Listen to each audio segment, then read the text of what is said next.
Hello everyone, welcome to another Rick's Picks. Today I'm going to be doing my review of the G.I. Joe retro figure Recon.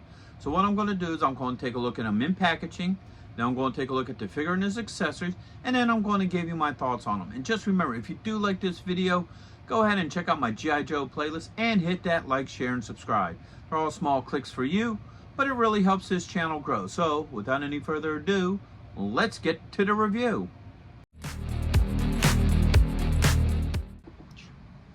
Alright, so here he is on his card back. I like the whole look to this. I like the factor that they got this retro G.I. Joe look to it, with the explosion in the background with him in front of it.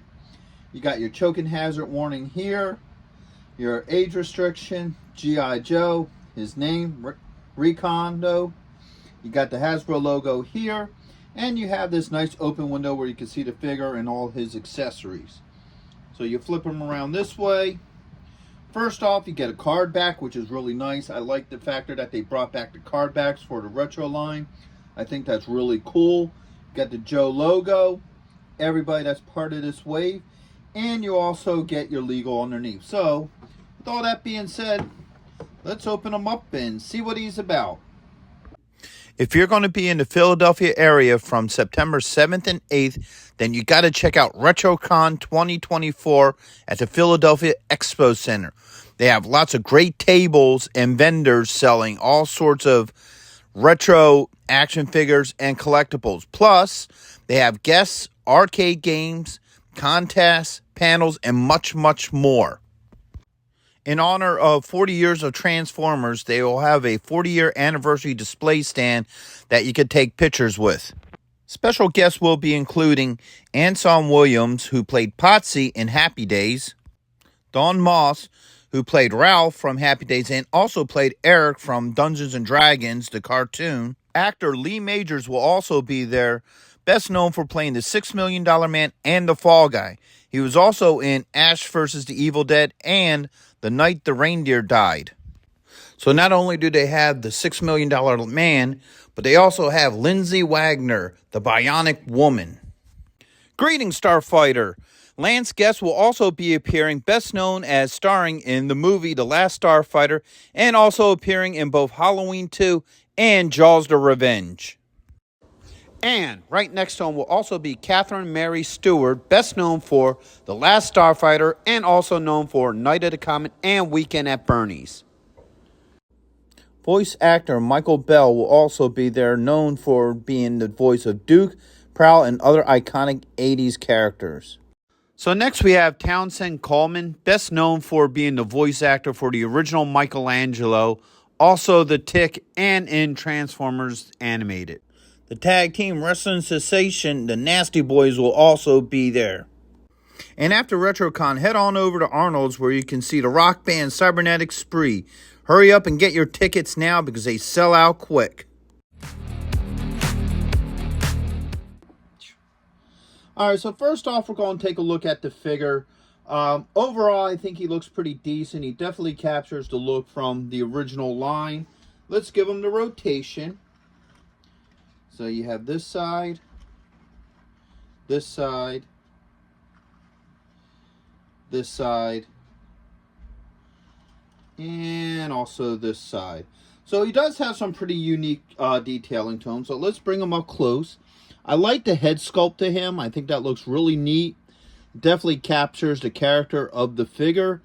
The straps here are all loose rubber. It's not attached to his body, which is really nice. He also has his military insignia here. I'm not 100% sure what it is. It might be a Recon symbol. I don't know. If somebody's a little bit more familiar with this, go ahead and comment in the comment section. I like how they give him this nice camouflage pattern to his pants. That looks really good. And the way how his thigh holster looks pretty neat. So overall, I think he has some pretty good detailing to him. Even in the boots. I forgot to look at the boots real close. So you got that old style pattern in his boots, which is really nice. So I really do think that the detail on this figure is pretty good looking, which is pretty much standard for a lot of these G.I. Joe figures, that they really do some nice detail work with them. So let's now start looking at his points of articulation. So the head does move. All right, you got a shoulder joint with a swivel. All right, you got a elbow joint, and you also have a wrist joint. All right, when you get the arms up in the air, there is a joint under here, under the ribs, so it allows them to go back and forth. And you also have a joint here at the belt line that allows them to twist. Okay, you have a thigh joint with a swivel. All right, spin around this way. You got a knee joint. You have a swivel at the top of the boot. And then you have an ankle joint. All right, so the ankle joint does move, just not much movement to it. So he pretty much has your standard points of articulation for most of your Joe figures. And he also comes with this nice display stand, which is pretty cool as well.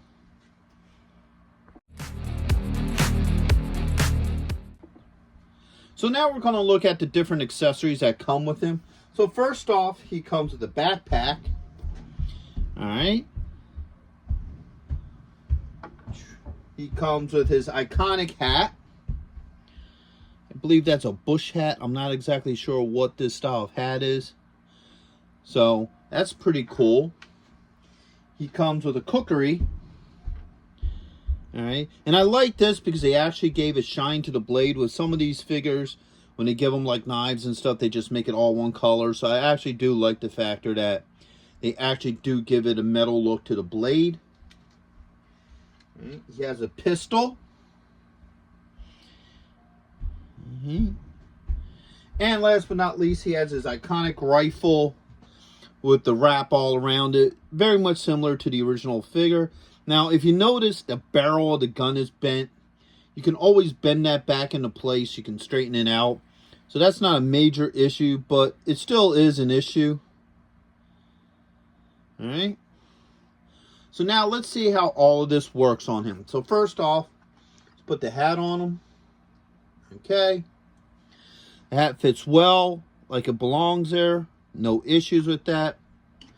Same with the backpack. You got the peg here. It just hooks into his back. All right. So that hooks on pretty well. No issues. So now let's take a look at the machete. Oh, I'm sorry, cookery. This is a cookery knife. All right. That went in very well. I don't have any issues with that. And next off is the pistol.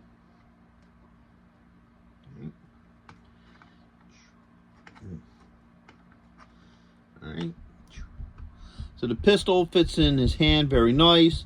I don't have any issue with the pistol or the cookery fitting in with his hands. And they each got their own little holster. So the cookery goes right in here.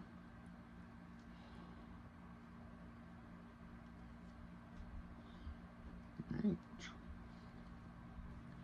So that slides in really nice. I don't have any issues with that.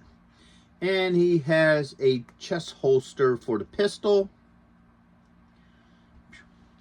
Sits in there very nice. Don't have any issues with the pistol. And last but not least is the rifle.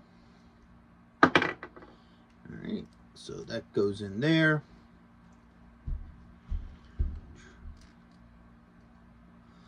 And let's try to see if we can get a two-hand hold.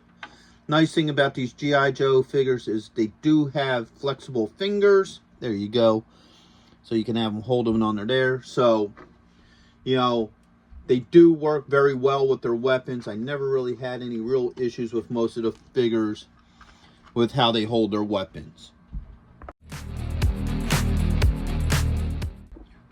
So my final thoughts on him is he's a really good character.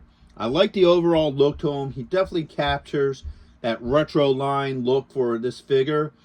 I like all the detailing on him, you know, from his military insignia to some of the details in his clothing and weapons. All his joints move fine. I haven't had any issues with the joints. Didn't need to use heat, nor do they, you know, jingle. So I'm pretty good with that. All his weapons and accessories fit fine in his hands and in their, you know, designated spots. Don't have any issues with that. Probably my only real issue with this figure is that the gun comes bent. a little bent out of shape, so you're probably going to have to bend it back into place and hold it into a solid position. But other than that, I think he's an overall good-looking figure. I think he'll go great with the rest of your classified figures and also your retro figures. So with that being said, I hope you did like this review. If you did, go ahead and check out my G.I. Joe playlist and hit that like, share, and subscribe. They're all small clicks for you, but it really helps this channel grow. So until the next one, late.